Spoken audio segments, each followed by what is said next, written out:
Hola chicos, ¿qué tal estáis? Bueno, os traigo un nuevo vídeo sobre, en este caso, sobre las primeras civilizaciones históricas, que ya sabéis que cuáles son aquellas primeras civilizaciones históricas, o cuáles son las civilizaciones históricas. Bueno, pues son aquellas en las que se ha descubierto la escritura, ¿de acuerdo? En la que hay escritura, por lo tanto pasamos de sociedades prehistóricas donde no hay escritura, a sociedades históricas donde hay escritura, ¿de acuerdo? Así es de sencillo. Bueno, pues mira, históricamente 4 son las primeras civilizaciones que se han conocido con el nombre de las primeras civilizaciones históricas, y en este caso también tiene un calificativo que es el de las civilizaciones fluviales. ¿Por qué? ¿Por qué se llaman fluviales? Porque fluyen, porque hay un río que está en torno a ellas, es decir, son civilizaciones que nacen en torno a ríos.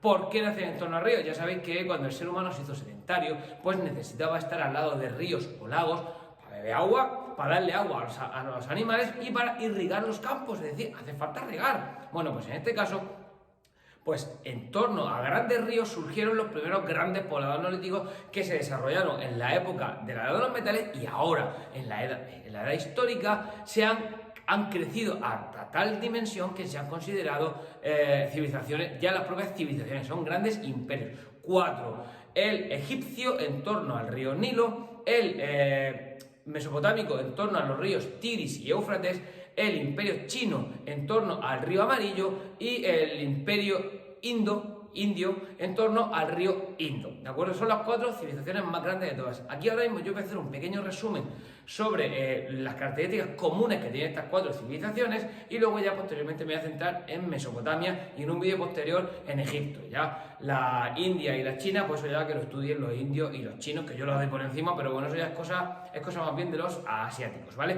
Bien, vamos a ver cuáles son las características comunes. Pues las características comunes ya os he explicado cuáles son, que nacen en torno a estos grandes ríos que os he explicado. ¿Por qué? Porque la vida se da en esos ríos, se da en torno a esos ríos, y necesitan de sus aguas y de la fertilidad de las tierras cercanas, porque ellos aprovechaban, como vamos a ver en Mesopotamia y en Egipto, las crecidas de estos ríos para aprovechar y conseguir campos de cultivo muy fértiles, y aprovechaban también las canalizaciones de estas aguas de estos ríos, ¿de acuerdo?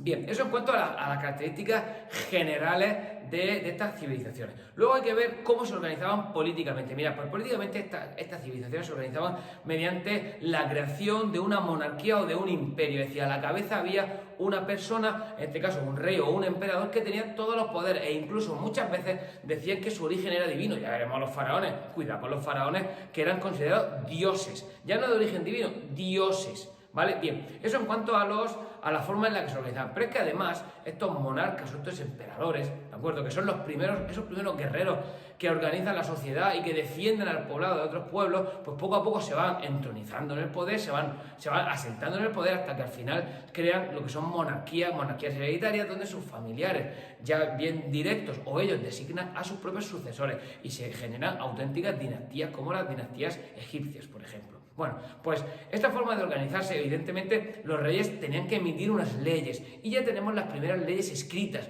unas leyes donde estos monarcas establecían una serie de normas, por ejemplo el Código de Hammurabi en Mesopotamia, donde ellos establecen una serie de normas de una forma escrita, que para eso tienen la escritura, la inventan pues, para otras cosas, pues para escribir normas, donde realmente ellos establecen las normas que son las normas comunes del imperio, de esa civilización. Luego realmente necesitan una red de funcionarios, a gente que trabaje para ellos, para ayudarles a administrar el territorio, ¿de acuerdo? Crean ya las primeras redes de funcionarios.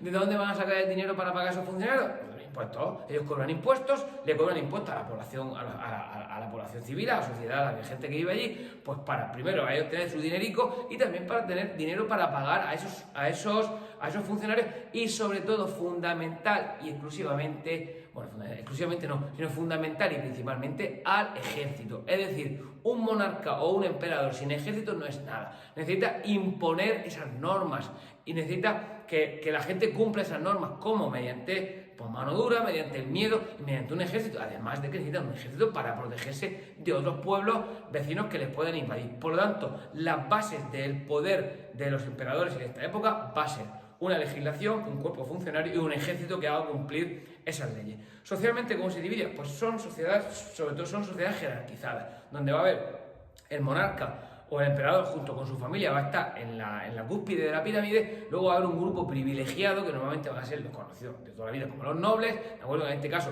son familias cercanas a esta monarquía, y sobre todo suelen ser altos cargos de la administración.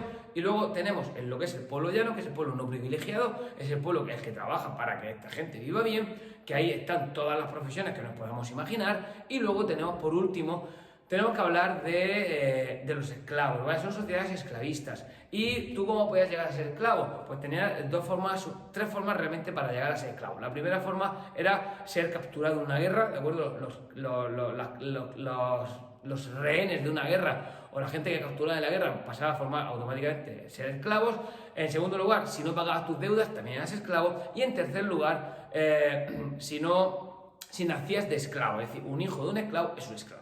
¿Vale? Bien, eso en cuanto a estas sociedades. Luego, por último, antes de ya meterme de lleno en Mesopotamia, quiero hablaros brevemente de la figura de los escribas, ¿vale? Ya os acabo de decir que la escritura es la que marca el cambio entre la época prehistórica y la época histórica. Bueno, pues esta escritura se supone que los primeros registros escritos que tenemos es de Mesopotamia, ¿de acuerdo? De la escritura cuneiforme B, la escritura lineal B que se llama cuneiforme, ¿vale? Porque con lo que lo hacían, con los palos que lo hacían, dejaba una forma de cuña al hacer la escritura que era escritura pictográfica, ideográfica, es decir, que no era silábica, fonética como la tenemos nosotros, sino que era una escritura que te daba, hacía unos símbolos y esos símbolos tenían un significado, muchas veces eran dibujos, ¿vale? Bueno, pues ¿quiénes estaban muy bien considerados socialmente? Los escribas, que eran los únicos que conocían el arte de escribir. Los escribas eran dioses, prácticamente eran dioses en la tierra. Es decir, simplemente lo que nosotros vemos ahora como saber leer y escribir, para ellos era algo fundamental y algo básico, algo que para nosotros, perdón, es fundamental y es básico, para ellos era algo descomunal. Estaban situados a la derecha del faraón o del emperador, ¿de acuerdo? Porque conocían el arte de escribir y leer e interpretar lo que estaban escribiendo. ¿De acuerdo? Eso en cuanto a las características generales de estos imperios, de estas civilizaciones fluviales. Vamos a centrarnos un poco en Mesopotamia. Mira, en Mesopotamia aquí voy a poner un mapa que está muy chulo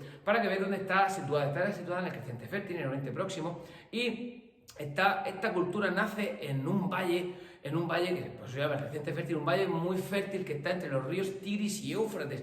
Pese a que fuera de estos ríos hay desierto, pero en las zonas interiores de los ríos es un valle muy fértil. Y además utilizan las canalizaciones que ya aprenden, desarrollan el uso del agua. Estas canalizan el agua de los ríos Tigris y Éufrates para hacer llegar a los lugares más lejanos este agua de estos ríos para vivir, para cultivar y para poder seguir avanzando culturalmente, ¿de acuerdo? Bien, eso, la cultura, de hecho, la cultura mesopotámica, Mesopotamia significa entre el río Tigris y Éufrates, ¿de acuerdo? Vamos a ver ahora cómo se organizaba el contexto político de Mesopotamia. Vamos a ver, mira, Mesopotamia, a diferencia de otras culturas, realmente nunca fue un territorio unido. No hay un país que se llame Mesopotamia, sino que en un primer momento, allá por el 3500 a.C., los sumerios, que eran los que estaban situados más al sur, pues ejercieron cierta influencia sobre todo este territorio.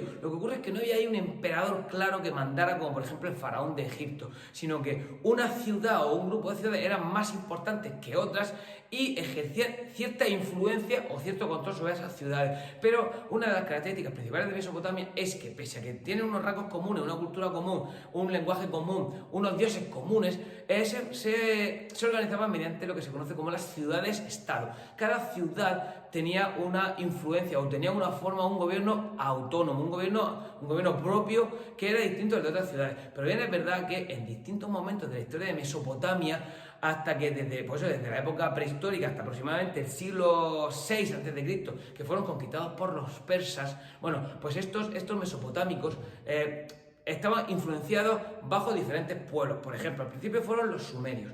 Después de los sumerios llegaron en el norte, la zona del norte, con los acadios, hicieron cierta influencia sobre el sur. Posteriormente fueron sustituidos por los babilónicos, que desde el sur ejercieron toda la influencia hacia el norte. Después la ciudad de Asur en el norte volvió a quitarle el poder a los babilónicos, que luego los babilónicos volvieron a quitar a la ciudad de Asur, y hasta que fueron conquistados por los persas. Es decir, hay un tira y afloja entre influencia del norte e influencia del sur. A mí lo que me interesa es que sepáis que la inmensa mayoría de las veces estas ciudades eran autónomas y se organizaban mediante, pues es lo que he dicho, ciudades-estado, donde el sumo sacerdote era el que tenía un poder, era el que tenía el poder espiritual y el poder terrenal. Porque, como vamos a ver ahora, y lo vamos a explicar ya, el centro de las ciudades, el centro de la vida pública, política y religiosa de las ciudades era el zigurat. El zigurat, aquí os voy a poner un zigurat, era el templo por excelencia de los mesopotámicos,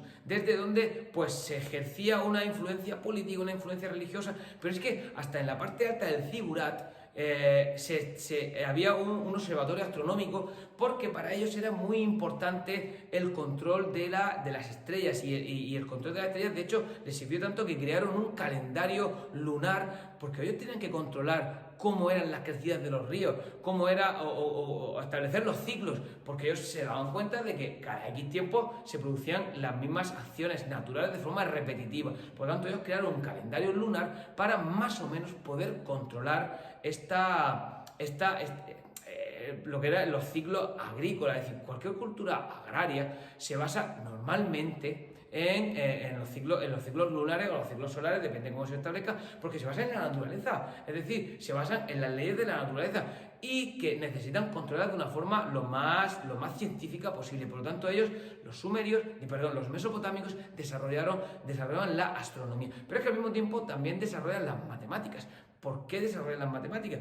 Por dos motivos. Uno, porque necesitaban controlar las cuentas, los tributos que pagaba la gente, y en segundo lugar, necesitaban un sistema sexagesimal para controlar lo que eran las dimensiones de las parcelas, la división de las parcelas, la distribución del agua, la cantidad de agua. Necesitaban el desarrollo de las matemáticas. Ya os he dicho muchísimas veces que los seres humanos inventan cosas cuando las necesitan, y en este caso necesitaban de las matemáticas y de la astronomía pues para controlar su día a día, ¿de acuerdo? Y si a eso le añadimos que había muchísimos fenómenos que no controlaban, pues cuando tú hay algo que no controlas y no sabes explicar, ¿quién lo ha hecho?